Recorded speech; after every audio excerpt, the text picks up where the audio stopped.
Section 1. Money for nothing and your chips are gone. The allure of the printing press. Let's be honest, the idea of printing money to solve your problems is kind of tempting. Imagine a world where governments could just print money to pay off debts or fund projects.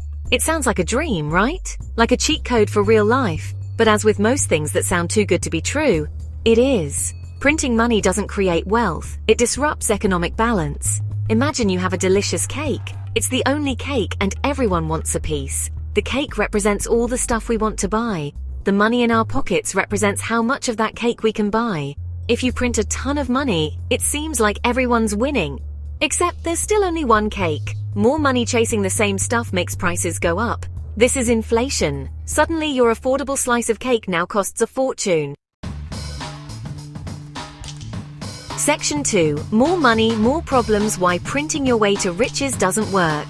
Let's delve into this whole supply and demand thing a bit more. When you print more money, you increase the money supply. This sounds simple enough, but it has some pretty wild consequences. Remember that cake? With more money floating around, everyone thinks they're richer and rushes out to buy a slice.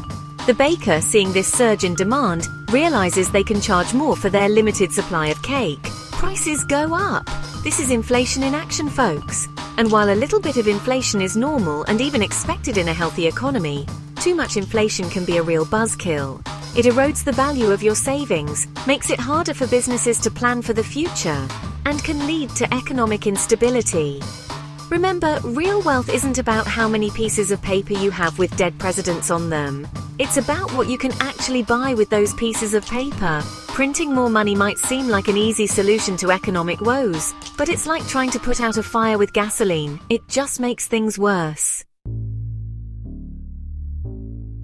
Section 3. History's cautionary tales. When printing money went horribly wrong.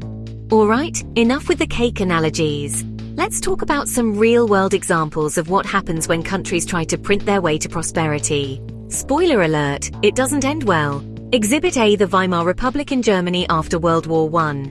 Saddled with crippling war debts and facing hyperinflation, the government decided to just print more money. The result? The German mark became essentially worthless. People needed wheelbarrows full of cash to buy basic necessities. The economy collapsed and the social fabric of the country unraveled. Not exactly a recipe for success. Exhibit B. Zimbabwe in the early 2000s. Facing economic turmoil, the government decided to, you guessed it, print more money. Hyperinflation soared to unimaginable levels. The Zimbabwean dollar became so worthless that the country eventually abandoned its currency altogether. Exhibit C. Venezuela in recent years.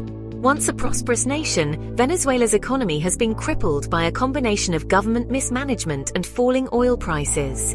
The government's response? Yep, print more money. The result? Shortages of basic goods, skyrocketing prices, and economic chaos. Section 4. Hyperinflation, the fast track from bad economics to total economic meltdown. These examples highlight the very real dangers of hyperinflation, which occurs when the rate of inflation is extremely high and accelerating. It's essentially inflation on steroids, and it can wreck an economy faster than you can say quantitative easing. Hyperinflation often arises from a toxic cocktail of excessive money printing, dwindling confidence in the currency, and a shortage of goods and services. As prices spiral out of control, people lose faith in the currency, hoarding goods and further fueling the inflationary fire. Wages fail to keep pace with rising prices, and people's savings become worthless. The economic and social consequences of hyperinflation are devastating. It leads to economic collapse, social unrest, and political instability. People lose their life savings, businesses crumble, and the entire fabric of society can unravel. It's a stark reminder that economic stability is not something to be taken for granted. Section 5. The American Experiment, Quantitative Easing, and the 2008 Financial Crisis. Didn't the United States print a bunch of money during the 2008 financial crisis? And didn't that help prevent a total economic meltdown? The US engaged in quantitative easing (QE) during the 2008 crisis. QE involves a central bank injecting money by buying assets like government bonds. This increases the money supply, encouraging lending and investment. However, QE is different from reckless money printing that leads to hyperinflation. The US Federal Reserve exercised restraint and monitored the situation. The US dollar's status as the world's reserve currency provides flexibility. QE was implemented alongside other measures like bank bailouts and economic stimulus. The US experience with QE is still debated but didn't lead to hyperinflation. It arguably helped prevent a deeper economic crisis. Section 6. The real path to prosperity. It's not about the Benjamins, it's about the work. So if printing money isn't the answer to economic woes, what is? The real path to prosperity lies in something far less glamorous but far more sustainable: economic productivity. Economic productivity means creating more value with the resources we have. It's about innovation, efficiency, education, and investment in infrastructure and technology. It's about creating an environment where businesses can thrive and create jobs. It's about investing in our people and giving them the tools they need to succeed.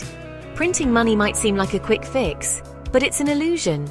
It's like trying to get rich by printing monopoly money. It might feel good in the short term, but it ultimately leads to ruin. Real wealth, sustainable wealth, comes from hard work, innovation, and smart economic policies. It's about creating something of value, not just printing pieces of paper. Hey everyone, make sure you subscribe and hit that notification bell. That way you won't miss any of our new videos. Let's get started! Subscribing is super simple. Just click the red button below. All done? Awesome! And if you like this video, give it a thumbs up and tell your friends. See you in the next one. Bye!